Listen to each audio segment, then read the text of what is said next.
السلام کی شان بیان کی ہے. اس گو نے جان آنے کے بعد اس نے کہا یا رسول اللہ صلی اللہ علیہ وسلم میری تو قسمت جاگ گئی، قسمت جاگ گئی جو مجھے آپ کے دربار میں حاضری کا موقع مل گیا. یہ 2-3 واقعات یہ اس لیے سنا رہا ہوں کہ کچھ ایسے بدبخت بھی ہیں آج کل کہ جن کو استنجا کرنا نہیں آتا، وہ نعوذ باللہ بازاروں میں بیٹھ کے، چوراہے میں بیٹھ کے، چائے کی دکان پہ بیٹھ کے، پان فروش کے پاس بیٹھ کے کیا بات کرتے ہیں ربیع الاول کے مہینے میں کہ نبی کے پاس علم غیب تھا یا نہیں تھا. اللہ اکبر. جن کو ابھی اپنے اپنے کپڑے سنوارنے کا ہنر نہیں، نعوذ باللہ وہ نبی علیہ السلام کے بارے میں بات کریں گے کہ علم غیب تھا کہ نہیں تھا. سارے مفتی بیٹھے. نبی علیہ السلام نے جنگ بدر کی رات میں نکلے ٹہلنے کے لیے اپنے حجرے سے، چھڑی ہاتھ میں، اور چلتے چلتے آپ صلی اللہ علیہ وسلم نے ایک جگہ زمین پر چھڑی ٹکائی. فرمایا ابو بکر یہاں پر ابو جہل گرے گا صبح کو. پڑھیے امام بخاری کو. چند قدم اور آگے چلے، فرمایا امیہ یہاں پہ گرنا ہے. ایک ایک بدترین دشمن کی زمین پر نشاندہی کر رہے ہیں کہ کل اللہ نے ہمیں فتح دینی ہے. اب میں آپ سے یہ کہنا چاہتا ہوں جو اصل بات ہے، جو نعوذ باللہ لوگ یا علماء اس بات پر کبھی بحث کرنے لگے، سیدنا امام ابو حنیفہ رحمت اللہ علیہ سے لے کے امام الہند شاہ ولی اللہ محدث دہلوی تک ہماری 1000 سال کی تاریخ گواہ ہے کہ ہم نے کبھی نبی علیہ السلام کی ذات کو وجہ نزاع نہیں بنایا. پڑھیے تاریخ آپ اٹھا کے، امام ابو حنیفہ سے لے کے شاہ ولی اللہ محدث دہلوی تک 1000 سال کی تاریخ یہ کہتی ہے کہ کبھی کسی مسلمان نے، کسی مولوی نے، کسی شیخ الحدیث نے، کسی مفسر نے نبی علیہ السلام کی ذات کو لے کے نعوذ باللہ کوئی بحث آپس میں نہیں کی. کیوں نہیں کی؟ کیوں نہیں کی؟ ایک اچھا MLA کون سا ہے تو ویدھان سبھا میں جو لوگ اس کے ساتھ بیٹھ سکتے ہیں تو عارف مسعود صاحب سے پوچھ لو تو یہ اچھی طرح بتا دیں گے کہ کون سا ہے. اچھا مفتی کون سا ہے، عالم کون سا ہے اس علاقے میں، تو ان کو بھائی محمد صاحب کو پوچھوں گا، قاضی صاحب کو پوچھوں گا، مولانا کو پوچھوں گا، یہ بتا دیں گے فلاں مسجد کا امام بہت بہترین پڑھا لکھا ہے، اس کا بہت تکلم بہت اچھا ہے، اخلاق بہت اچھا ہے، کیونکہ وہ ان کی لائن ہے. اب یہ تو ممکن نہیں ہے کہ آپ کا موبائل خراب ہو جائے تو آپ کیلا بیچنے والے کو جا کے بولو کہ ذرا میرے ایپل کے موبائل میں ایرر آ رہا ہے، اس کو ٹھیک کر دیں. ایسا ہوتا ہے؟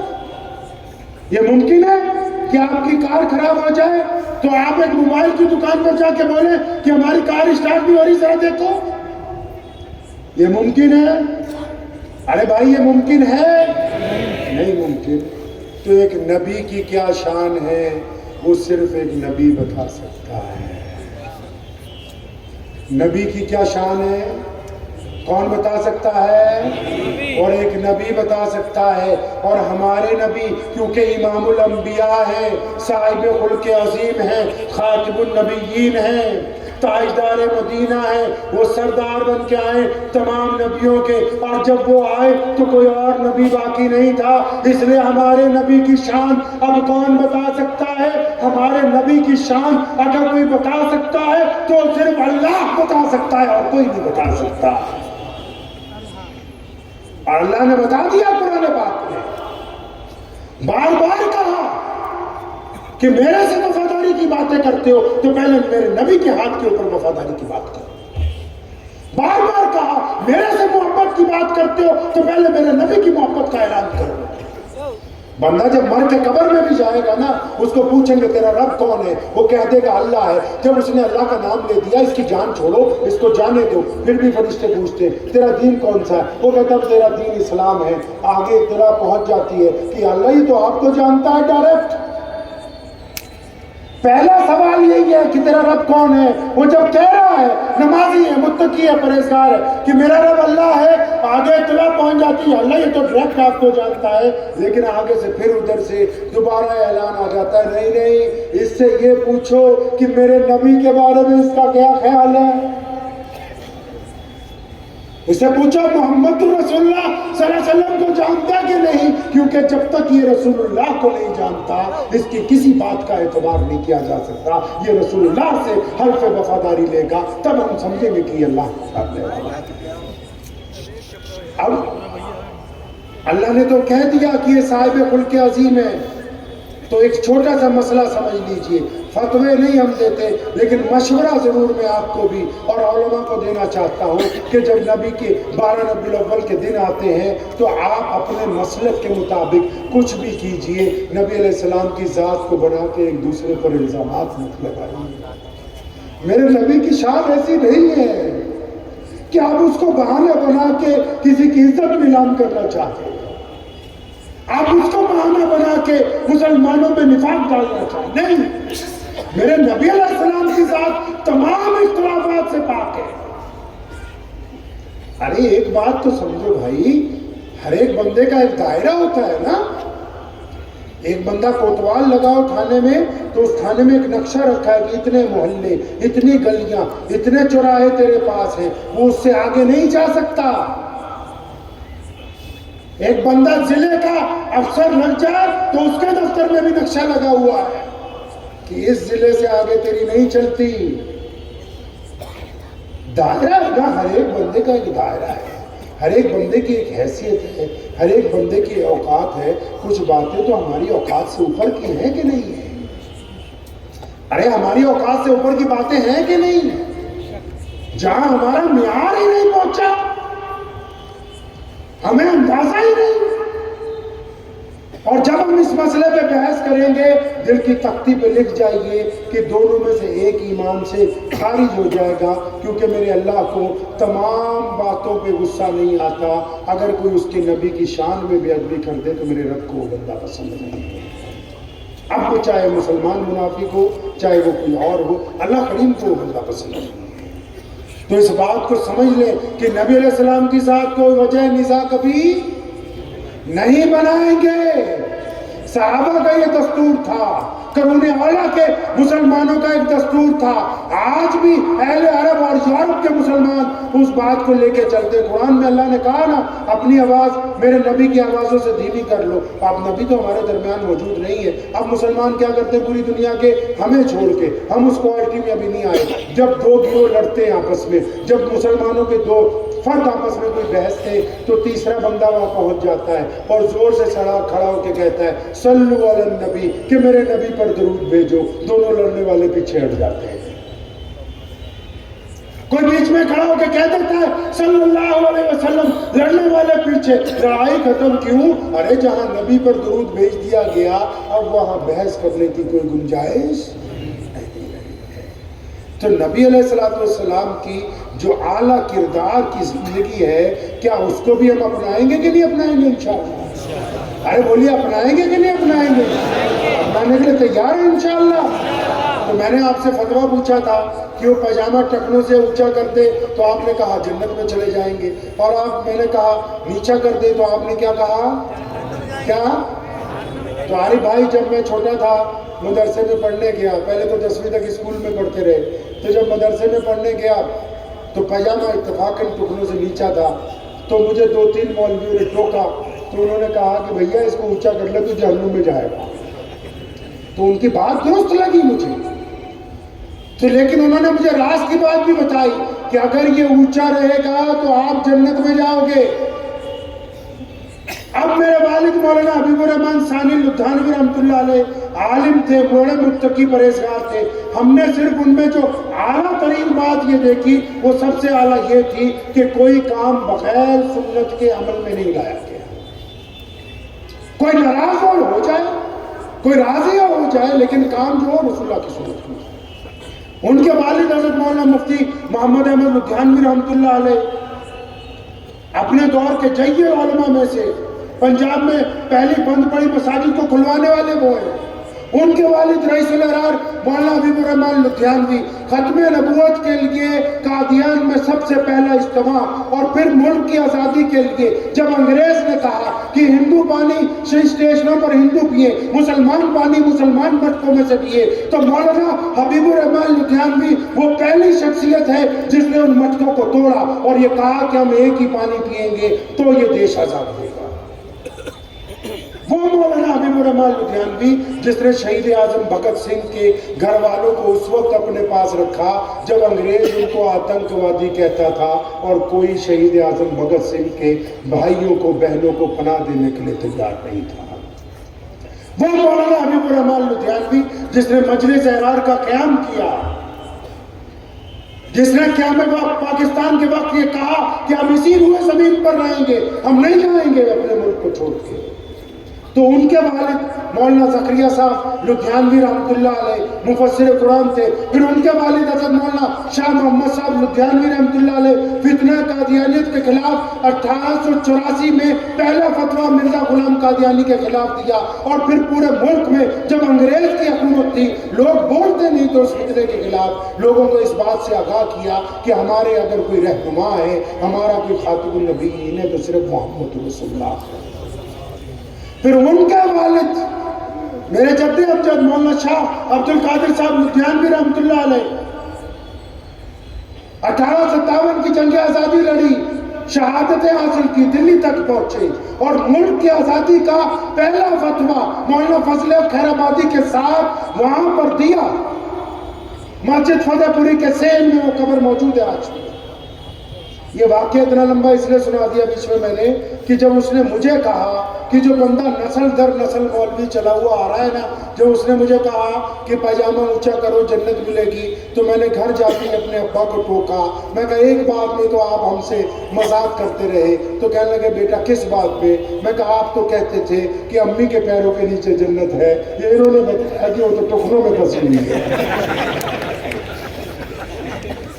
آپ تو کہتے تھے ماں کے پیروں کے نیچے جنت، یہ تو ان مفتیوں نے بتایا جو سارا دن مسجدوں میں چوراہوں میں کھڑے ہوئے فتویٰ دے رہے ہیں کہ بھیا تم جہنم میں چلے جاؤ گے۔ اب بخاری امام بخاری کو دیکھتے ہیں، بات بالکل درست ہے، حق ہے۔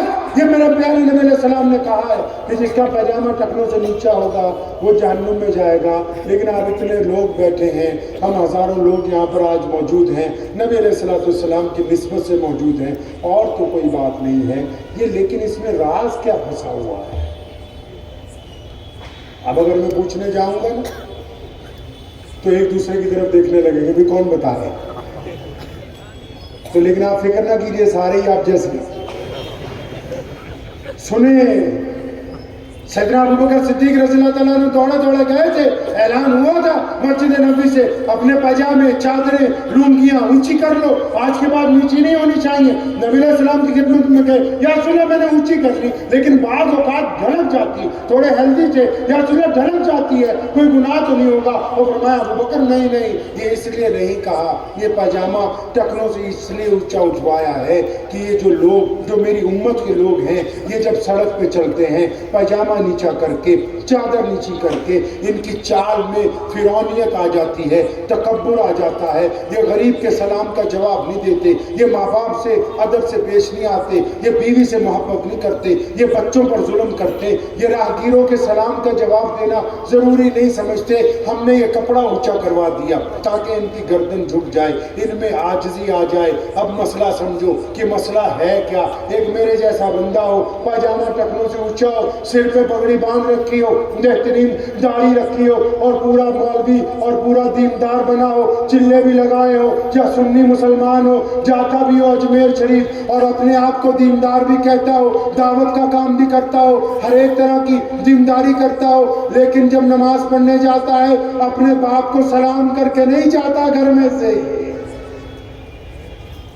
پاجامہ ٹکنے سے اونچا ہے لیکن ماں باپ سے بدتمیزی کرتا ہے، اپنی بیوی کے چہرے پہ تھپڑ مارتا ہے، اپنے بچوں کو گالی دیتا ہے، اپنے پڑوسیوں پر ظلم کرتا ہے، غریب کے سلام کا جواب نہیں دیتا، راہگیر کو رستہ نہیں بتاتا، رستے میں پڑی ہوئی چیز کو اٹھا کے ایک طرف نہیں کرتا، تو پھر میاں صاحب اس پاجامے کو ٹکنوں کی بجائے اگر گھٹنوں پہ بھی کر لو گے تو اسلام کو آپ سے کوئی لینا دینا نہیں ہے۔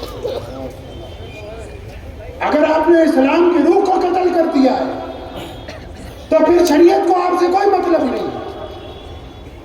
ہم نماز پڑھنے جا رہے ہیں مسجد میں، کتنی مسجدیں ہیں یہاں تو ماشاءاللہ قدم قدم پہ مسجدیں۔ میں نے پہلے آپ سے پوچھا کہ آپ کی مسجد میں اصحاب صفا کا وہ چبوترا کہاں ہے؟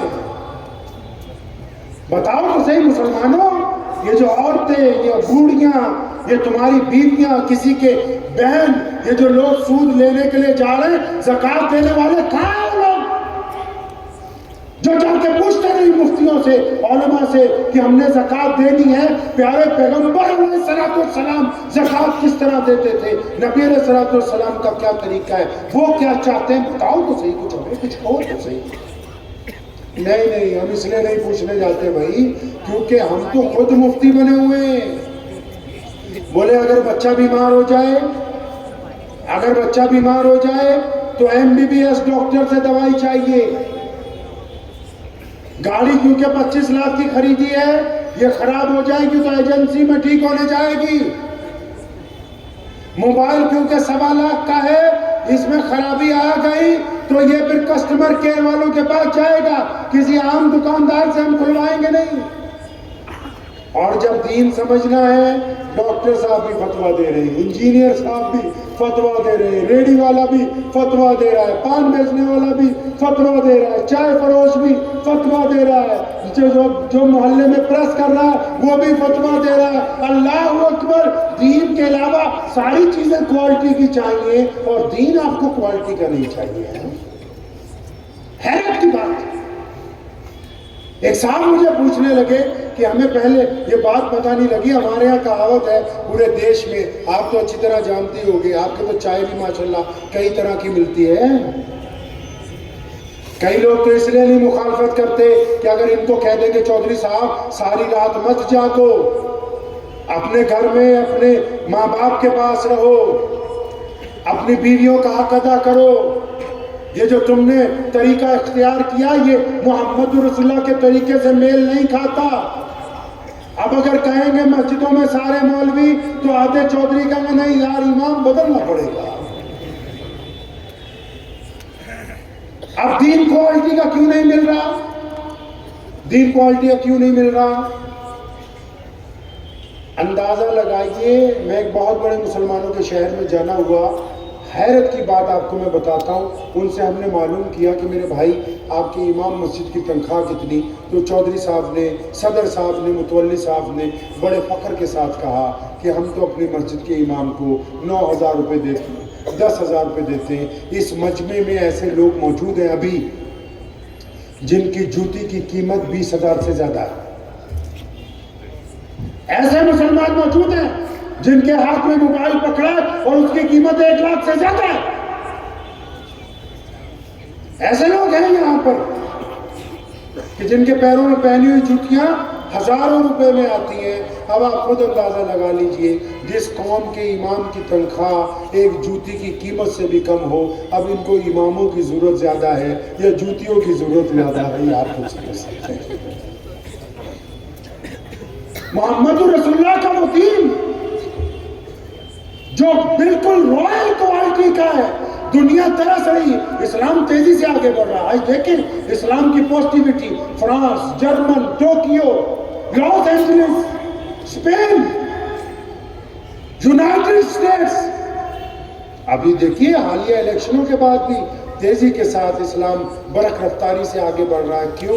وہاں کوئی مسلمان لڑ نہیں رہے ہیں، کسی کو گالی نہیں دے رہے ہیں، ان کا کردار پیارے نبی علیہ السلام کی سنت کے مطابق ہے۔ وہاں کوئی مسلمان کسی عیسائی کو دھوکہ نہیں دے رہا، وہاں کوئی مسلمان کسی یہودی کی بیٹی کی طرف گندی نگاہ نہیں ڈال رہا۔ ہم پریشانی میں پھنسے ہوئے ہیں، اس کا مطلب دشمن میں خاصیت نہیں ہے، ہماری کوالٹی کی جو مینٹیننس ہے اس میں کہیں نہ کہیں اتنی گراوٹ آ گئی کہ ہم جو ہے وہ سامنے والے کے سامنے وہ دین پیش ہی نہیں کر سکے جو محمد رسول اللہ صلی اللہ علیہ وسلم نے پیش کیا۔ آپ سے میں کسی سے پوچھوں اگر وقت بھی ہو گیا ہے 10-15 منٹ اور، اگر آپ سے میں کسی سے پوچھوں جو اسٹیج کے نیچے بیٹھے ہوئے ہیں، یہاں تو مفتی مولوی بیٹھے سارے بتائی دیں گے کہ مسجد کیوں بنائی ہے، مسجد کیوں بنائی؟ آپ کا کیا نام ہے؟ عبداللہ۔ مسجد کیوں بنائی؟ نماز پڑھنے، عبادت کرنے۔ اب گھبراؤ نہیں، باقی سب بھی تمہارے جیسے ہیں، ٹینشن نہیں لینا۔ اچھا اگر ہم اپنے پیارے نبی علیہ السلام سے پوچھیں یا رسول اللہ صلی اللہ علیہ وسلم مسجد کیوں بنا رہے ہیں؟ امام بخاری جواب دیتے ہیں، امام نسائی صاحب طبقات وہ جواب دیتے ہیں۔ آپ پوچھیں نا اللہ کے نبی علیہ السلام سے جو پوچھنا ہے، یہ سارے مفتی، یہ علماء، ان کو نبی علیہ السلام کا علم سینہ بسینہ ان تک پہنچایا گیا ہے بالکل سند کے ساتھ۔ پوچھیں نا ان سے جا کے کہ نبی علیہ السلام نے اتنا طاقتور عمل، بہت سے عمل آپ پوچھتے ہیں نا ان لوگوں سے، بزرگوں سے، حضرت کوئی عمل بتا دو، کوئی کہتا ہے تسبیح کر لو، کوئی کہتا ہے کہ قرآن پڑھ لو، کوئی کہتا ہے فجر میں اٹھ کے یہ تسبیح کرنا، کوئی کہتا ہے سوتے وقت یہ دعائیں پڑھنا، لیکن سب سے طاقتور عمل کون سا ہے اسلام میں؟ وہ صرف پنجگانہ نماز ہے۔ اتنا طاقتور عمل ہے کہ اس کے لیے باقاعدہ مسجدوں کی تعمیر کی گئی پوری دنیا میں۔ اب مسجد کیوں بنائی جی؟ 5 نمازیں ہم پڑھتے ہیں فرض، کتنی پڑھتے ہیں جی؟ بولتے رہیے تو مجھے لگے گا کہ آپ جاگ رہے ہیں۔ یہ رسمی جلسہ نہیں ہو رہا ہے، رسم ادا کرنے نہیں آئے ہیں۔ رسمیں تو بدلتی رہتی ہیں، وہ بولے آج سیرہ بندی ہے، آج مہندی ہے، روایت تو بس یہی ہے کہ مسجد میں جاؤ اور نکاح ہو جائے، بس روایت قائم ہو گئی۔ یہ رسمیں تو آپ نے بنا رکھی ہیں نا کہ نکاح کے بعد بھی 2000 بندے دوسرے دن آئیں گے، 4000 بندے آئیں گے، ان کو کھانا کھلائیں گے۔ اللہ اور اس کے رسول صلی اللہ علیہ وسلم سے ٹکرانے کی کوشش مت کرو۔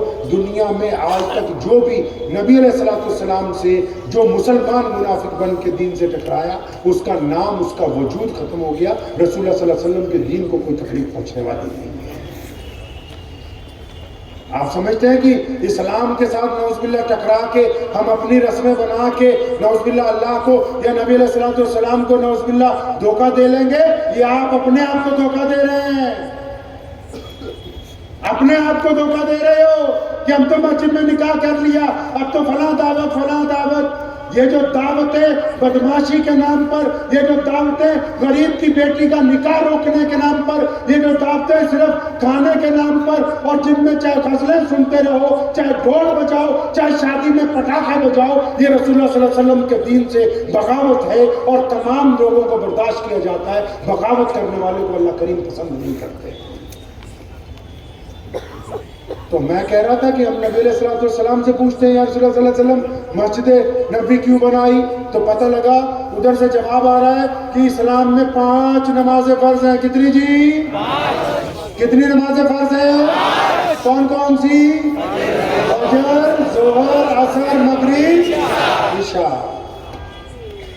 لیکن ان 5 نمازوں سے بڑی ایک نماز ہے، ایک 5 نمازوں سے طاقتور ایک اور نماز ہے جو پڑھنے کے لیے مسجد جانے کی ضرورت، اور بولو مسجد جانے کی ضرورت، اور جس نماز کی اذان دینے کی ضرورت، جس نماز کے لیے امام کی ضرورت، اس نماز کو تہجد کی نماز کہتے ہیں۔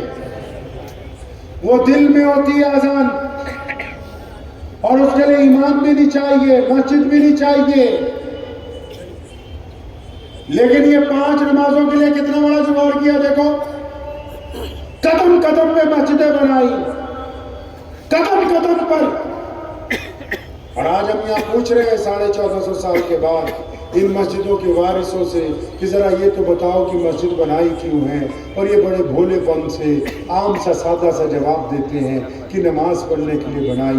نماز تو لوگ ریل گاڑی میں بھی پڑھ رہے ہیں، نماز تو لوگ کار روک کے وہاں بھی پڑھ لیتے ہیں، نماز تو لوگ کسی کی دکان پہ اجازت لے کے بھی پڑھ لیتے ہیں۔ اگر پیارے نبی علیہ السلام سے پوچھتے ہیں متعدد احادیث کا مجموعہ اگر ایک جگہ اکٹھا کرے تو پتہ یہ لگتا ہے کہ نبی علیہ السلام کا حکم ہو گیا کہ نماز مسجد میں پڑھنی ہے۔ یا رسول اللہ صلی اللہ علیہ وسلم کیوں پڑھنی ہے؟ فرمایا جماعت کے ساتھ پڑھنی ہے، اکٹھے ہو کر نماز پڑھنی ہے، اس لیے یہ مسجد بنائی گئی ہے۔ نماز تو گھر میں بھی ہوتی ہے، مسجد کیوں بنائی؟ تاکہ اکٹھے ہو کے نماز پڑھنی ہے۔ پھر پوچھا اللہ کے نبی علیہ السلام سے یا رسول اللہ اکٹھے کس طرح ہوں؟ اللہ کے نبی علیہ السلام نے فرمایا کندھے سے کندھا جوڑ کے، کندھے سے کندھا جوڑ کے کھڑے ہونا۔ یا رسول اللہ صلی اللہ علیہ وسلم اس سے کیا ہوگا؟ فرمایا تمہارے دل آپس میں مل جائیں گے۔ پھر جب فجر میں عبد الرحمان نہیں آئے گا، ظہر میں قاضی صاحب نہیں آئے، عصر میں نہیں آئے، مغرب میں نہیں آئے، اب یہ پیچھے کھڑے ہوئے کیونکہ نمازی روزانہ کندھے سے کندھا جوڑ کے کھڑے ہوتے، شفیع اور جنید اکٹھے کھڑے ہوتے، عبد الرحمان اور عبداللہ کبھی اکٹھے کھڑے ہوتے۔ اب جو فجر میں نہیں آیا، ظہر میں نہیں آیا، عصر میں نہیں آیا، مغرب میں نہیں آیا، تو عشاء کا سلام پھیر کے یہ آپس میں پوچھتے ہیں آج ہمارا فلاں بھائی، آج ہمارا فلاں بزرگ، آج ہمارا فلاں بچہ نظر نہیں آ رہا۔ اب تو محلے والے بتائیں گے کہ بھیا وہ بیمار ہے۔ اچھا بیمار ہے، چلو اس کی تیمارداری کریں۔ اس کے گھر پہ مصیبت ٹوٹ پڑی، اچھا مصیبت میں ہے، چلو ہم اس کا ساتھ دیں گے۔ اچھا دکھ درد میں ہے، اچھا دکھ درد میں ہے، چلو ہم اس کے ساتھ کھڑے ہو جائیں گے۔ یہ مسجد اس لیے بنائی تھی کہ ایک خوبصورت معاشرے کی تشکیل دی جائے گی جس میں ایک دوسرے کی ہمدردی ہوگی، ایک دوسرے کا پیار ہوگا، ایک دوسرے کا ساتھ ہوگا، ایک دوسرے کی محبتیں ہوگی۔ بتاؤ تو صحیح مسلمانوں، کیا تمہیں یاد ہے تمہاری مسجد میں کون سا نمازی کتنے دن سے نہیں آیا؟ اگر تمہیں یاد نہیں ہے تو پھر تمہاری مسجد نبوی کے معیار تک نہیں پہنچی ہے، یہ اس معیار تک نہیں پہنچی۔ اور یہ بنائی اس لیے کہ یہ اللہ کا گھر ہے، اس میں اللہ کے نوکر بیٹھیں گے۔ نوکروں کو کیوں بٹھایا؟ چاہے وہ متولی ہو، صدر ہو، ممبر ہو، نوکروں کا کیا کام ہے جی؟ ارے نوکروں کا کیا کام ہوتا ہے بھائی؟ کوٹھی میں، گھر میں نوکروں کا کیا کام ہے کہ مالک کے جب مہمان آئیں گے ان کو پانی پیش کرے گا، مالک کے مہمان آئیں گے ان کی خدمت کرے گا، مالک کے مہمان آئیں گے ان کو سلام پیش کرے گا۔ اور یہاں معاملہ الٹا ہو گیا، نوکر مالک بن گئے، مالک کے مہمانوں سے بدتمیزیاں کرتے ہیں۔ یہاں معاملہ بالکل الٹ ہو گیا کہ نوکروں کو یہ خیال ہی نہیں رہا کہ ہم تو خدمت کرنے کے لیے یہاں بٹھائے گئے، انہوں نے سوچا ہم تو مالک بن کے اس جگہ کے اوپر بیٹھے۔ صرف آپ کی بات نہیں، پورے ملک کی بات کرتا ہوں۔ مسجد کیوں بنائی؟ کہ اس کے پڑوسی چاہے مسلمان ہو یا غیر مسلم ہو، اس کے پڑوسیوں میں کوئی بھوکا نہیں سوئے گا، کیونکہ یہاں طاقتور مسلمان نماز پڑھتے ہیں۔ اس کے پڑوسیوں میں کوئی بیوہ روئے گی نہیں، کسی یتیم کو غم نہیں ہوگا۔ آپ نے کیا کہا کہ صرف پنجگانہ نماز کے لیے بس استنجا کرو اور نماز پڑھ کے باہر آ جاؤ، اس کام کے لیے مسجد بنائی؟ پوچھو محمد رسول اللہ سے، مسجد میں اصحاب صفہ کا چبوترا بنایا، سیدنا ابوبکر صدیق کی ذمہ داری لگائی کہ زکوٰۃ اکٹھی کیا کرو، زکوٰۃ اکٹھی کیا کرو۔ یا رسول اللہ کیا کرنا ہے؟ زکوٰۃ کا سینٹرلائز کرنا ہے۔ سینٹرلائز مطلب مفتی صاحب کے پاس جمع کرانی، امام صاحب کے پاس جمع کرانی۔ اچھا سینٹرلائز کریں گے اس کو اپنے محلے میں، پھر کیا کریں گے؟ حکم ہوا کہ ہم یہ دیکھیں گے کہ ہمارے پڑوسیوں میں محتاج کون ہے، غریب کون ہے، پریشان کون ہے، قرضدار کون ہے، دکھ میں کون ہے، لا علاج بیماریوں میں کون ہے۔ ہم پہلے ان کو اتنی پیسے دیں گے، ہر سال اتنی دولت دیں گے کہ وہ صاحب زکوٰۃ بن جائیں، کہ وہ صاحب زکوٰۃ بن جائیں۔ پوچھو اپنے مفتیان کرام سے، ایک دور تھا عمر بن عبدالعزیز رحمت اللہ علیہ کا، عمر ثانی ان کو کہتے ہیں، سیدنا عمر رضی اللہ تعالیٰ عنہ کی نسل میں سے ہیں۔ انہوں نے زکوٰۃ اکٹھی کی، ملک شام بھیجی، کئی 100 گاڑیاں۔ شام کے گورنر نے چٹھی لکھی، حضرت یہاں تو پہلے زکوٰۃ بانٹ کے اب کوئی غریب نہیں رہا، اپنی زکوٰۃ واپس منگوا لیجیے۔ تیل اب نکلا ہے، سوشل میڈیا جھوٹ بولتا ہے کہ عرب کے لوگ تیل نکلنے سے پہلے غریب تھے. یہ عرب ہی تھے جنہوں نے تاتاریوں کو کلمہ پڑھایا، جنہوں نے مغلوں کو دین کی دولت دی، جنہوں نے یہ لازوال عمارتیں آپ کے ملک میں کھڑی کی ہیں. یہ ان کو محمد رسول اللہ نے دولت عطا کی. پھر وہ زکوٰۃ آ گئی، شام سے واپس عراق بھیج دی، وہاں سے گورنمنٹ کی چٹھی، حضرت یہاں تو پہلے ہی زکوٰۃ.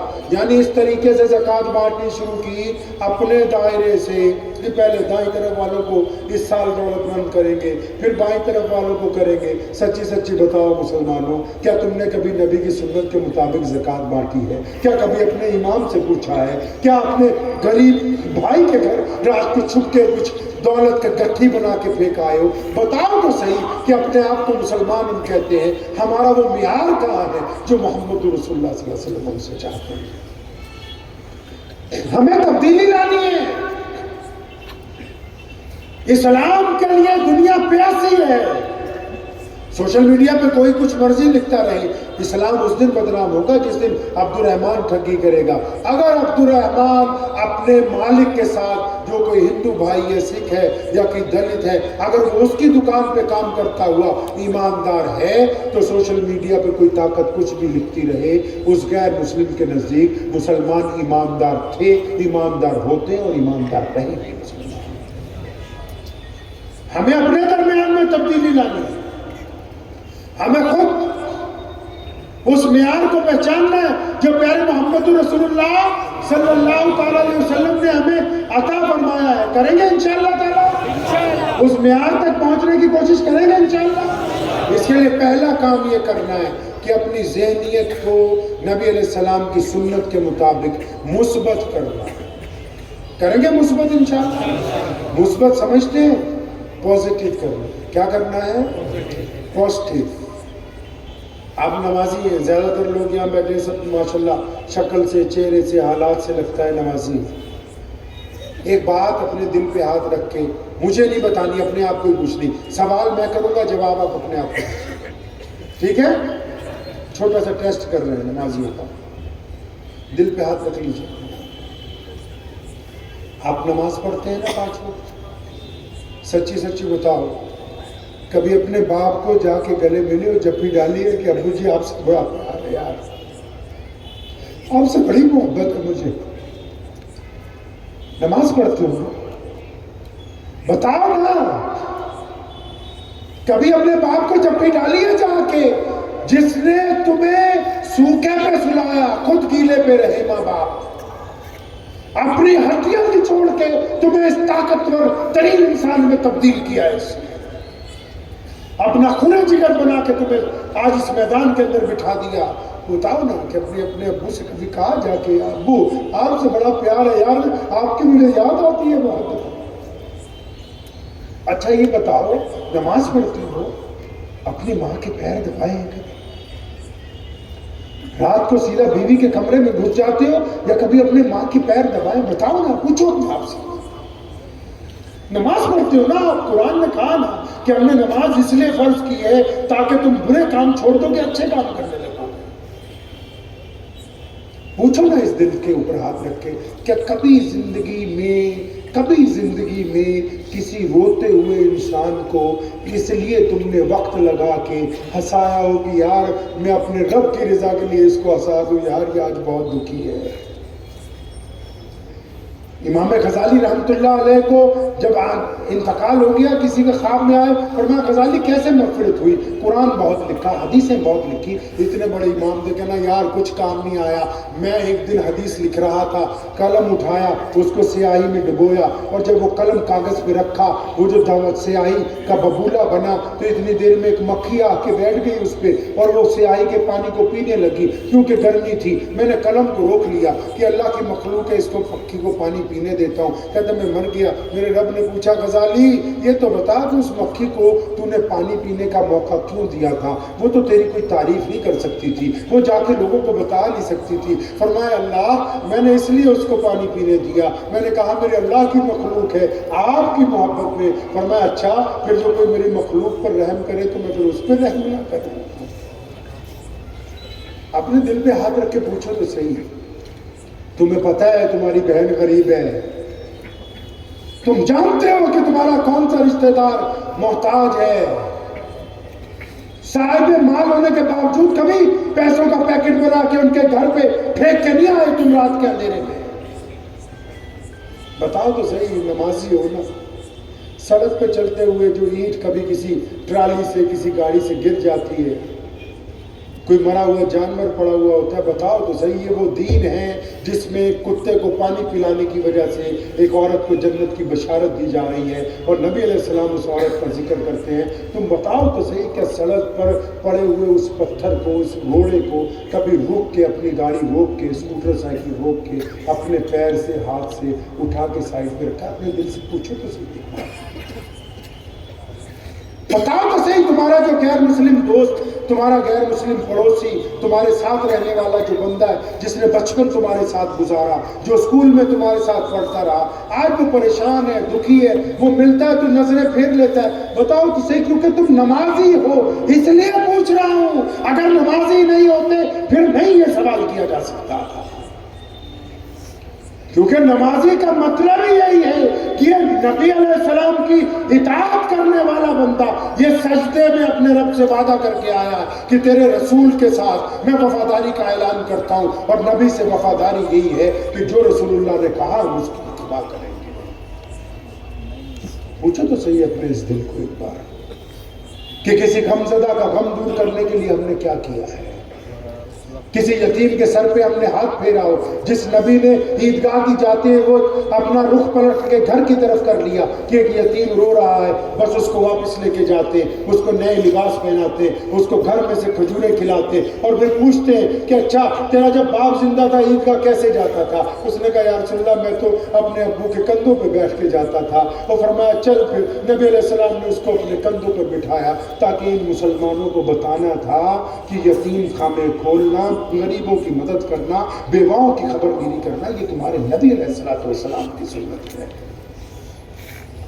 یہ کہہ کے جان چھڑائی نہیں جا سکتی کہ فلاں سرکار فلاں پارٹی وہ تو ہماری یہ کہہ کے نہیں جان بچا سکتے آپ اپنی۔ آپ کا معیار کہاں ہے؟ آپ کہاں پر کھڑے ہوئے ہیں؟ اس معیار کو مینٹین کرنا ہے، کریں گے انشاءاللہ، کریں گے انشاءاللہ۔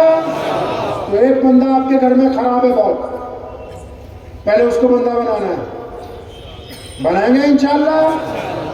عارف بھائی میں ایک جگہ گیا جلسے میں، تو حضرت وہ ہمارے یہاں پنجاب میں دن میں جلسے ہوتے ہیں، یہ بھی آپ کو کہ پنجاب میں، ہماچل میں یا آپ کشمیر میں جائیں گے تو جتنے بڑے اجتماع ہوتے ہیں وہ دن میں ہوتے ہیں، کیونکہ وہ اللہ اور اس کے رسول صلی اللہ علیہ وسلم کی بات کی اہمیت کو سمجھتے ہیں کہ اپنا وقت دینا ہے، اپنا جاب ٹائم دینا ہے۔ تو ایک جلسے میں ایسے پوچھا کہ بھائی تمہارے گھر میں سب سے زیادہ کون خراب ہے؟ تو آگے ایک نوجوان بیٹھا تھا، اپنے باپ سے بہت تنگ ہوگا، کہنے لگا مولوی صاحب میرا پیو بہت خراب ہے۔ لیکن گھر میں ایک بندہ خراب ہے۔ آج میں نے بہنوں سے بھی گفتگو میں یہ باتیں کی، ہماری مائیں بہنیں اکٹھی ہوئی تھی آج صبح، ان سے بھی ایسی بہت ساری باتیں ہوئی، وہی آپ سے بھی کر رہا ہوں۔ آپ سے یہ باتیں کیوں کر رہا ہوں پتہ؟ کیونکہ بھوپال کی ایک عزت ہے پورے ملک میں، اور پھر بھوپال کے مسلمانوں کی ایک الگ پہچان ہے۔ نبی علیہ السلام پازیٹیو ہیں، ہم پازیٹیوٹی کے ساتھ ہی دیکھتے ہیں۔ یہ ضروری تو نہیں کہ اب سارے ہی لوگ رات کو چائے پی رہے ہیں، بہت سارے ایسے ہیں جو اسکول نئے بنانے کی فکر میں ہیں، بہت سارے ایسے ہیں جو کالج چلا رہے ہیں، بہت سارے ایسے ہیں جنہوں نے ڈاکٹر کی ڈگری حاصل کر لی، بہت سارے ایسے ہیں جنہوں نے اپنے بچوں کو حافظ بنایا، مفتی بنایا، عالم بنایا۔ اگر ہم پچھلے 30 سال کے موازنے میں اب دیکھیں گے تو ہم پچھلے 30 سال میں آج کے دن آگے جا رہے ہیں، پیچھے نہیں جا رہے ہیں۔ تو یہ جو آگے جانے کی رفتار ہے اس کو اور تیز کرنا ہے، کم نہیں ہونے دیں، کریں گے تیز انشاءاللہ۔ تو گھر میں ایک بندہ خراب ہے، اس کو گھر سے نکالیں گے؟ نہیں نکالنا۔ گھر میں ایک بندہ خراب ہے، وہ کون ہے پتہ ہے؟ وہ میں خود ہوں، آپ خود ہیں وہ۔ آپ اندازہ تو لگائیں، آپ جب گھر میں زیادہ طوفان بدتمیزی کا عروج کرتے ہیں، ماں بھی پریشان، بیوی بھی پریشان، بچے بھی پریشان، اگر اسی میں آپ صبر کا مظاہرہ کریں، تحمل کا، یار مرد کس کو کہتے ہیں بتاؤ تو صحیح۔ اصل میں تم مولویوں کے پاس جاتے نہیں حضرت، یہ علماء کے پاس صحبت میں بیٹھتے نہیں، قرآن حدیث پڑھیے، مرد کس کو کہتے ہیں؟ مرد وہ نہیں ہے جو 500 لوگوں کے بارات میں لے گیا، 4 چکے کی کار میں سسر صاحب سے لے کے اور دلہن لے کے گھر کو آ رہا ہے۔ مرد وہ ہے جو نکاح کے موقع پہ اپنی طرف سے مہر معجل دیتا ہے، جس کو ٹوکن آف لو کہتے ہیں، اس بات کی ضمانت کہ پکڑو پیسے اور جا کے اندر پیش کر دو کہ میں پیشگی طور پر تمہیں شہزادی تسلیم کرتا ہوں، ساری زندگی تمہارے ناز و نخرے اٹھانے کے لیے تیار ہوں۔ مرد اس کو کہتے ہیں جو بیوی سے وعدہ کر لے کہ میں تیرے نکاح، تو میرے نکاح میں آ گئی تو قبر کی لحد تک اس وعدے کو نبھاتا ہے، جو درمیان میں چھوڑ کے بھاگ جائے وہ مرد پورا نہیں ہوتا ہے۔ مرد اس کو کہتے ہیں، مرد وہ تھوڑی ہے جو زیادہ اچھے کپڑے پہنے، بہترین گاڑی، نہیں، جو غریب کے ساتھ، مظلوم کے ساتھ، اپنے سے کمتر کے ساتھ، عاجزی کے ساتھ، انکساری کے ساتھ پیش آتا ہے، یقیناً وہی بڑا خاندانی آدمی، کیونکہ اس کے اندر لچک موجود ہے، اس کا قد بڑا ہے، وہ جھک کے مل رہا ہے، اسی لیے تو جھک کے مل رہا ہے کہ اللہ تبارک و تعالیٰ نے اس کو بڑا قد عطا کیا ہے۔ ہم نبی علیہ السلام کی امت ہیں، یہ نہیں اسلام چاہتا، میں 2 ٹوک لفظوں میں کہتا ہوں، قرآن نے بھی کہا ہے کہ کوئی دین میں زبردستی نہیں۔ بہت سارے غیر مسلموں کو غلط فہمی کہ جی مسلمان تھا کہتے پوری دنیا مسلمان، نہیں، اسلام نے کہیں کوئی پابندی نہیں لگائی کہ ہر بندہ دین میں آ جائے، لیکن ہاں اسلام یہ چاہتا ہے اپنے ماننے والوں سے، رسول اللہ صلی اللہ علیہ وسلم کی حلف وفاداری لینے والوں سے، اسلام آپ سے یہ چاہتا ہے، مسلمانوں سے یہ چاہتا ہے کہ تمہاری وجہ سے کوئی غیر مسلم اسلام کو برا نہ کہے، کوئی غیر مسلم کی بیٹی یا ہماری بیٹی یہ نہ کہے کہ محمد شفیع اور جنید روزانہ گلی کی نکڑ پہ کھڑے ہو کے اس وقت تک ہمیں دیکھتے رہتے ہیں جب تک ہم گلی کی نکڑ نہ پار کر لیں۔ کوئی بیٹی اگر یہ کہتی ہے تو پھر آپ مجرم ہیں اللہ اور اس کے رسول کے، کیونکہ وہ یہ نہیں کہہ رہی کہ 2 لوگ کھڑے، وہ یہ کہتی مسلمانوں کے 2 لڑکے وہاں پر کھڑے ہوئے۔ اسلام بھی آپ سے چاہتا ہے۔ اسلام کی فوٹو دیکھی آپ نے؟ فوٹو دیکھی ہے اسلام کی بھائی آپ نے؟ ارے بولو ہاں یا نہ، فتویٰ تو آپ دے دیتے ہو۔ اگر ہم جیسا کوئی کہہ دے گا فوٹو ہے تب بھی فتویٰ دے دو گے چائے کی دکان پہ جا کے۔ اسلام کی کوئی فوٹو نہیں ہے، لیکن آپ کے موبائل میں جو آپ سیلفی کھینچتے ہیں اس کو غور سے دیکھیے، غیر مسلم دوستوں کے نزدیک وہ اسلام کی تصویر ہے، ہمارے غیر مسلم ہم وطن لوگوں کے نزدیک وہ اسلام کی تصویر ہے۔ اس تصویر کو دیکھ کے پوچھو نا کہ یہ تصویر ایماندار کی ہے یا بے ایمان کی ہے، یہ تصویر ایک صوفی آدمی کی ہے یا شرابی کی ہے، یہ تصویر ایک ٹھگ کی ہے یا بہت بڑے دیانتدار کی ہے۔ اس تصویر کو بار بار دیکھیے، اگر آپ کو لگتا ہے کہ اس تصویر میں کمی ہے تو اس کا سنگھار کیجئے، اس میں اگر ایمانداری کی کمی ہے تو ایمانداری کا رنگ پیدا کیجئے، اس میں شرم و حیا کی کمی ہے تو شرم و حیا کا رنگ اس میں پیدا کیجئے، اس کی زبان میں سختی ہے تو اس کی زبان میں نرمی پیدا کیجئے، اس کی آنکھوں کے اندر شرارت ہے تو اس کی آنکھوں کے اندر شرم و حیا پیدا کیجئے۔ اس تصویر کو دیکھیے، کیونکہ لوگ اسی تصویر کو دیکھ کے آپ کا اندازہ لگاتے ہیں۔ وہ مسجد میں نہیں جاتے، ان کو قرآن پڑھنے کوئی نہیں جاتا پڑھانے کے لیے، لیکن وہ مسلمانوں کو جانتے ہیں، کیونکہ کچھ مسلمان ان کے ساتھ پڑھتے ہیں اسکول میں، کچھ مسلمان ان کے ساتھ کاروبار کرتے ہیں، کچھ مسلمانوں کے گھر میں وہ کام کرتے ہیں، کچھ مسلمان ان کے گھروں میں کام کرتے ہیں، اس لیے وہ اسلام کو، رسول اللہ کو ان مسلمانوں کی شکل سے دیکھتے ہیں۔ اب یہ فیصلہ آپ کر لیں کہ اسلام کی تصویر کو خوبصورت بنانا یا بدصورت بنانا ہے، آپ کر لیجیے یہ فیصلہ۔ یہ جو فتووں کا بازار گرم کیا ہوا ہے آپس میں، اس سے غیر مسلم متاثر ہونے والے نہیں ہیں۔ فتویٰ اپنے متعلق لو، اپنے متعلق، مولوی اتارنے کے لیے فتویٰ، صدر اتارنے کے لیے فتوا فلاں کمیٹی تو اپنے متعلق لو، فتوا اپنے متعلق کے مولانا صاحب سے پوچھو کہ میں یہ فلاں کام کرتا ہوں تو میرے متعلق نبی علیہ الصلوۃ والسلام کا کیا حکم ہے؟ تبدیلی لائیں گے انشاءاللہ، وعدہ کیجئے اللہ اور اس کے رسول صلی اللہ علیہ وسلم کے نام کے اوپر لائیں گے انشاءاللہ۔ پہلے ہی آپ بہت اچھے ہیں اور بہتر بننا ہے۔ رات کا پہلا پہر آئے سو جانا ہے، آپ جائیں آپ کے ہم وطن جتنے غیر مسلم دوست ہیں ان کے محلوں میں رات کے پہلے پہر وہ سو رہے ہیں، میرے نبی نے کہا تھا پہلا پہر آ جائے بچوں کو اندر لے لو اور سو جاؤ اپنے بستروں میں عشاء کی نماز پڑھ کے، کیونکہ فجر میں اٹھنا ہے اور اس کے بعد اللہ کی زمین پر رزق تلاش کرنے کے لیے نکل پڑنا ہے۔ اور ہم لوگ فجر پڑھ کے سوتے ہیں جب زوال کا وقت ہوتا ہے، زوال تو شاید تباہی کو کہتے ہیں، جب زوال کا وقت ہوتا ہے اس وقت بستر سے اٹھتے ہیں۔ اب جس قوم نے خود ہی طے کر لیا ہو کہ جس وقت رزق حاصل کرنا ہے، عزت حاصل کرنی ہے، برکت حاصل کرنی ہے، اس وقت ہم سوئیں گے، زوال کے وقت اٹھیں گے تو ان کو پھر آگے کون لے کے جائے گا میرے بھائی؟ ہمیں اپنی عادتیں نبی علیہ السلام کی سنت کے مطابق کریں گے انشاءاللہ۔ اس میں پہلے لوگوں کو اب سدھارنے کی ضرورت نہیں ہے۔ یہ بات اکثر کہتے تھے میرے والد صاحب رحمۃ اللہ علیہ کہ بھئی ہم لوگوں پہ جج نہیں لگے ہوئے، ابھی جتنی گفتگو ہوئی کسی خاص بندے کے متعلق نہیں ہے، سب کے لیے، میں بھی اس میں شامل ہوں، کیونکہ نبی علیہ السلام سب کے نبی، وہ صرف مسلمانوں کے لیے نہیں ہوئی، نبی علیہ السلام کائنات کے لیے رحمت ہے۔ تو ہم لوگوں پہ جج تو نہیں لگے ہوئے کہ ہم شام کو چائے پیتے ہوئے، سگریٹ پیتے ہوئے، پان کھاتے ہوئے محلے کی نکڑ پہ اما میاں وہ فلاں کی بیٹی کو پتا ہے تمہیں، اما میاں وہ فلاں کے بیٹے کو دیکھا؟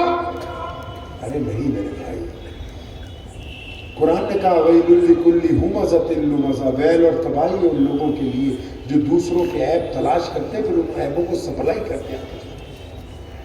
آپ جج نہیں لگے ہوئے، آپ دوسرے کے مالک نہیں ہیں۔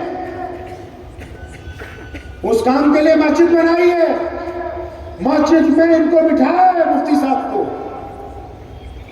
اور انہیں بھی اختیارات محدود دیے کہ مسجد میں جب کوئی آئے تو اس کو ٹوکنا نہیں، یہ مت کہنا ہفتے بعد آیا 15 دن بعد آیا، نہیں، تمہارے اختیارات محدود ہیں۔ کیا کرنا ہے؟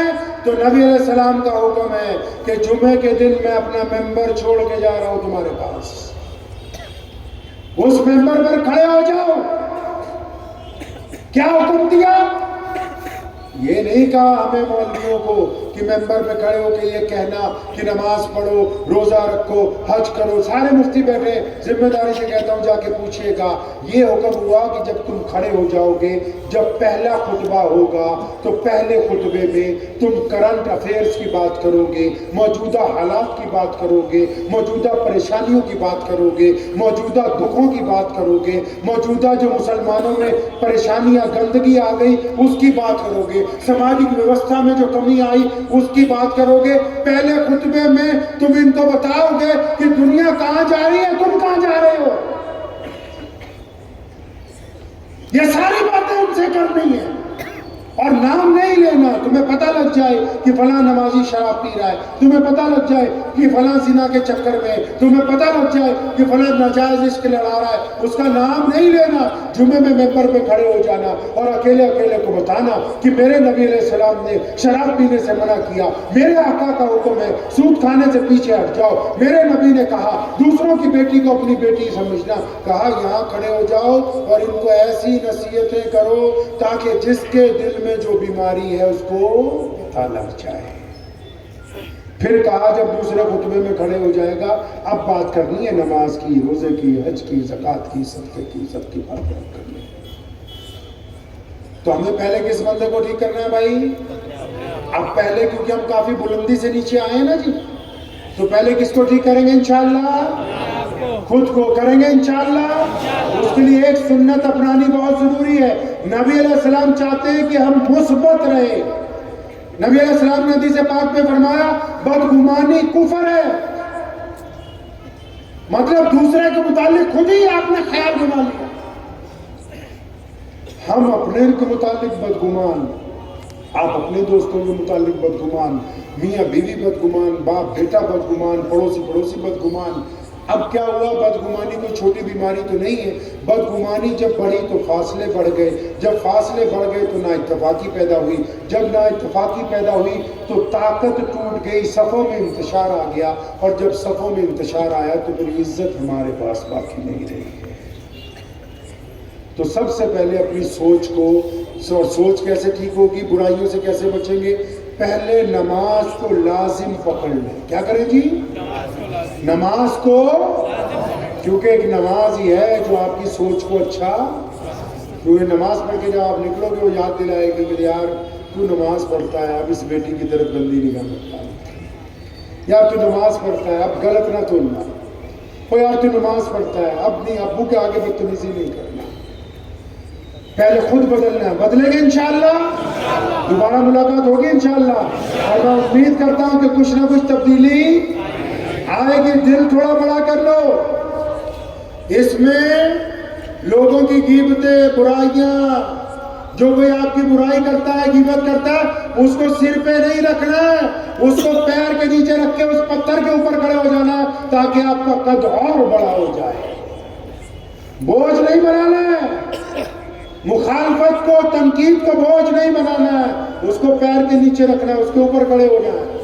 تو دعا کیجئے، وقت بھی بہت ہو گیا، 12 بج گئے، پتہ ہی نہیں لگا اتنا وقت آپ حضرات کی محبتوں کے ساتھ کس طرح گزر گیا۔ دعا کیجئے اللہ کریم مجھے بھی آپ کے پاس میرا آنے کا ارادہ جو ہے مدتوں کے ساتھ، والد صاحب رحمۃ اللہ علیہ کا حضرت اللہ مفتی عبدالرزاق صاحب، اللہ تبارک و تعالیٰ ان کی قبر کو نور سے بھر دے اور ان کے درجات کو بہت بلند فرمائے، اللہ ان کی نسل کو دین کی خدمت کے لیے باقی رکھے۔ تو یہ کبیر خان جو کبیر ٹیم ہے، تو کچھ دیوانے ہوتے ہیں نا جو کسی کے پیچھے ہی پڑ جاتے، تو ہم لوگ زیادہ، ہمارے ابا ایک بات کہا کرتے تھے، میں صاف کہتا ہوں، وہ ہمیں یہ کہا کرتے تھے باہر کم جانا ہے۔ تو کیوں؟ کہتے تھے یار بیٹا جہاں پیڑ لگا ہو وہاں جڑیں مضبوط ہونی چاہیے۔ ہم بڑی ذمہ داری سے کہتے ہیں کوئی ہمارے بغیر ایک سیٹ نکال کے دکھائے، چاہے 2% لوگ ہیں، ہمیں پتہ ہے کہ ہم متحد ہیں تو کوئی سیاستدان ہمارے پہ حاوی نہیں ہو سکتا۔ تو جہاں پیڑ لگا ہوا وہاں جڑیں۔ اچھا اب کچھ دیوانے ہوتے ہیں، اسی طرح ایک پربنی میں ہے ہمارے عزیز، تو یہ جو آپ کا دیوانہ ہے کبیر، یہ پیچھے پڑ گیا 6-7 مہینے سے، صبح فون، دوپہر فون، شام بولنا آ جاؤ بھوپال، آ جاؤ بھوپال۔ تو پھر یہ عارف مسعود صاحب کے پاس ہمارے نائب قاضی صاحب تشریف فرما ہے، آپ کے سامنے مفتی سلمان صاحب کے پاس، اور ہمارے بڑے بھائی تشریف فرما ہے مفتی احمد صاحب کے پاس، ان سب کے بزرگوں کے پاس کہ بھیا مولانا صاحب کو لانا ہے پکڑ کے۔ تو میں یہ سمجھتا ہوں یہ جو حضرات میرے ساتھ بیٹھے ہوئے ہیں، ان کی محبتیں اور کبیر بھائی کی محبتیں، آپ حضرات کی یہ دعائیں ہیں کہ آج ہم سب لوگ یہاں پر آج اس اجلاس میں موجود ہیں، اور میں بڑی امید سے، کیونکہ نبی علیہ السلام نے ہمیں کہا ہے کہ تم پازیٹیو رہنا، بھوپال والوں سے اس امید کے ساتھ کہ بھوپال جب پہلے سے ہی مشہور ہے تو یہ اپنے کردار کے لیے اور زیادہ مشہور ہوگا انشاءاللہ۔ لوگ آ کے کہیں گے کہ اس شہر میں کوئی غریب نہیں ہے، صرف مسلمان ہی نہیں، لوگ کہیں گے کہ یہ محمد رسول اللہ کے دیوانے ہیں، یہ دیکھو یہ اپنے اور پراؤں میں فرق نہیں کرتے، ان سے سیکھو پڑھنا، ان سے سیکھو مسجدوں کی مینٹیننس، ان سے ادب سیکھیں۔ آپ کی سڑکوں پہ مجھے اس بات کی خوشی ہوئی، بہت ساری جگہ میں نے دیکھا کوئی ٹریفک والے بھی موجود نہیں تھے، لیکن عام لوگوں کو پھر بھی لوگوں نے جب سڑکوں پہ نوجوانوں نے روکا، ہندو بھائی بھی مسلمان بھائی بھی اپنے مہمانوں کی عزت میں رک گئے۔ تو یہ اس شہر کی میں سمجھتا ہوں کہ اس شہر کے لوگوں میں ایک اعلیٰ کردار موجود ہے جس کو اور سنوارنے کی ضرورت ہے انشاءاللہ۔ تو سنواریں گے انشاءاللہ، سنوار لیں گے انشاءاللہ۔ تو دعا کیجئے اللہ کریم مجھے بھی اور آپ سب کو ان باتوں پہ عمل کی توفیق عطا فرمائے۔ وآخر دعوانا ان الحمدللہ رب العالمین۔